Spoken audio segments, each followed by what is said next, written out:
Good morning my all friends. आज आपको हम बताने वाले हैं जो आपका बायोलॉजी का इम्पोर्टेंट टॉपिक आपका होता है, जो काफी इम्पोर्टेंट आपका डिफरेंट है।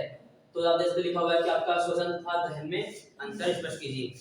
देखिए, अब आपको ये बताना चाहिए कि जो श्वसन क्रिया होती है वो किसे कहते हैं और जो आपकी दहन क्रिया होती है वो किसे कहते हैं।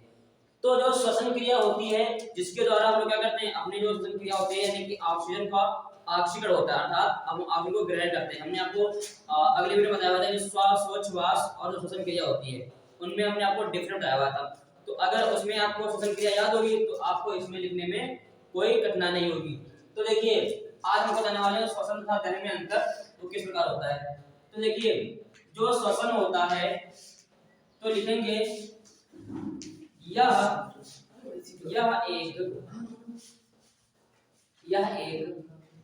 जैविक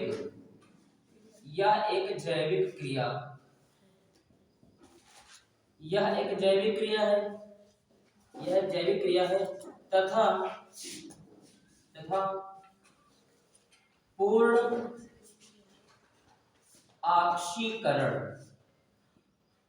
पूर्ण ऑक्सीकरण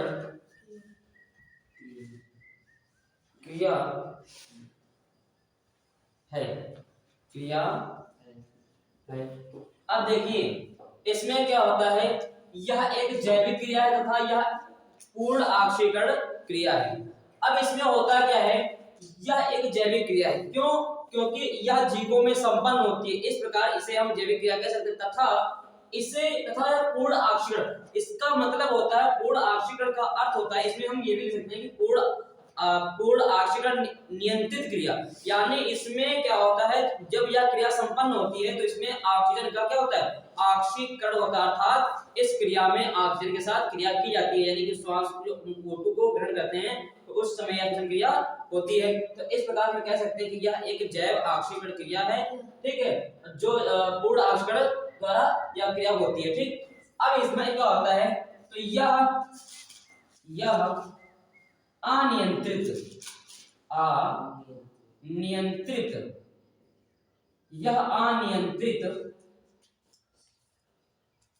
ऑक्सीकरण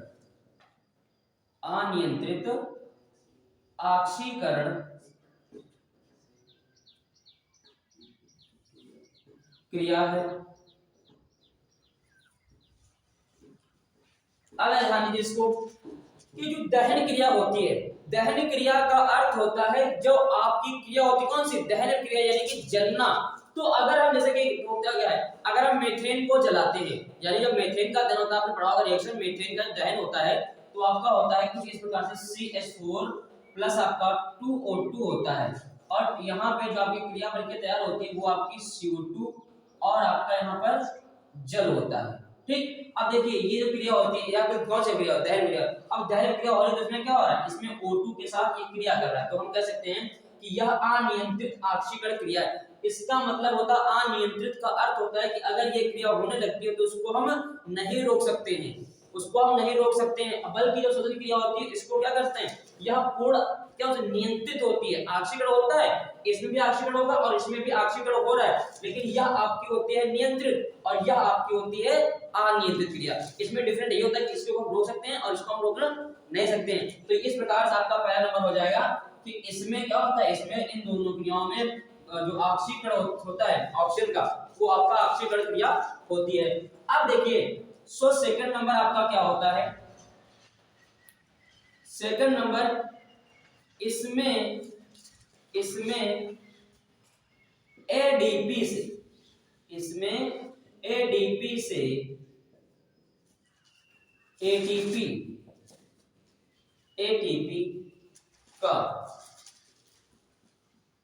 निर्माण होता है और इधर जो होता है इसमें यह क्रिया नहीं होती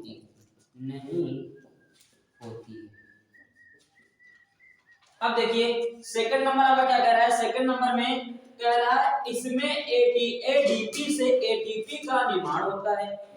अब ये एडीपी क्या होता है, एडीपी क्या होता है, एडीपी जो आपका होता है इसे इसका फुल फॉर्म होता है, बोलते हैं इसको एडिनोसिन डाइफॉस्फेट, ठीक, और इसका फुल फॉर्म होता है एडिनोसिन ट्राइफॉस्फेट।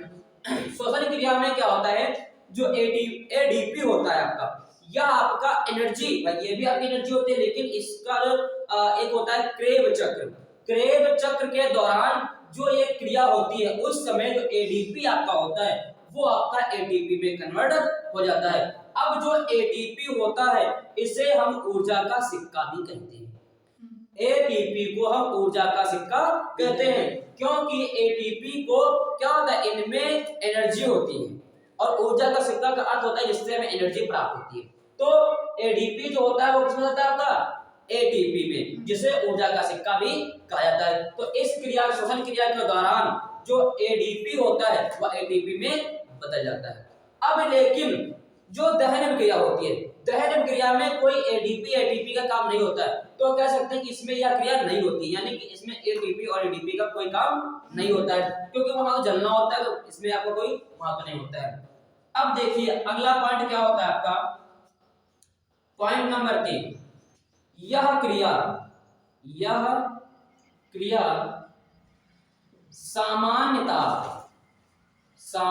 ताप यानी कि 24 से 45 डिग्री सेल्सियस पर होती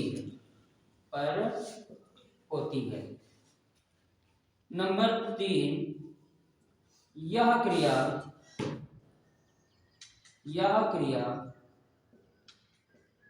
उच्च ताप पर होती है।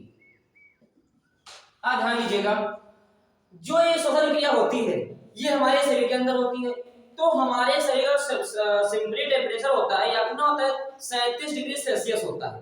कितना होता है, 37 डिग्री सेल्सियस होता है। तो ये क्या होता है, जो ये क्रिया होती है ना, ये बिल्कुल नॉर्मली ताप पर, भाई कितना 24 डिग्री सेल्सियस से लेकर के 45 डिग्री सेल्सियस तक की ये क्रिया इन इसके मध्य में हो जाती है कि हमारे शरीर का टेम्परेचर कितना होता है, 37 डिग्री सेल्सियस होता है। तो इसमें आपको पता है अगर बहुत हीट होता है तो 45 से हो जाता है, ठीक। तो अब ये क्रिया होती है, क्रिया ये जो सिंपल टेम्परेचर होता है उस पर ये क्रिया हो सकती है। लेकिन अगर जो दहन क्रिया होगी, दहन क्रिया बहुत ही ज्यादा जो उच्च ताप होगा उस समय जाकर के ये क्रिया संपन्न होती है, क्योंकि दहन का क्या होगा, जलना। जब कोई चीज जलेगी तो उसका टेम्परेचर हाई होता है वैसा, न कि लो होता है, ठीक। तो यह क्रिया उच्च ताप पर हो सकती है और यह क्रिया इस पर समान ताप पर संपन्न होती है। अब आपका पॉइंट नंबर लास्ट आएगा, तो 4th नंबर में क्या होता है, इसमें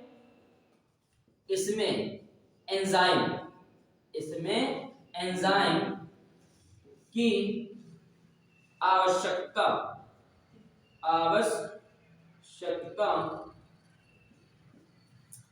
होती है, और इधर लिख दो नहीं होती। मतलब देखिए जो ये क्रिया है कौन सी, श्वसन क्रिया कौन सी हमारे शरीर के अंदर होती है, तो इस क्रिया को संपन्न करने के लिए कौन सी, हमें एंजाइम चाहिए, हमें एंजाइम की जरूरत पड़ती है। लेकिन जो ये दहन क्रिया होती है इसमें एंजाइम की आवश्यकता कोई नहीं होती है, बल्कि इसमें ऑक्सीजन की आवश्यकता पड़ती है। तो ये पहले आपका नंबर लिख दिया था, इसमें ऑक्सीकरण क्रिया होती है, ठीक। तो इस क्रिया में आप जो एंजाइम होता है उसकी जरूरत पड़ती है, और इस क्रिया में एंजाइम की आवश्यकता नहीं पड़ती है। तो ये आज का आपका क्वेश्चन हो जाएगा, जो आपका लिखा है श्वसन तथा दहन में अंतर। तो श्वसन तथा दहन में अंतर आपका समझा दिया है, तो आशा करते हैं कि आपको ये समझ में आया होगा। इसलिए हमारे इस चैनल को लाइक, सब्सक्राइब और कमेंट जरूर करें। धन्यवाद।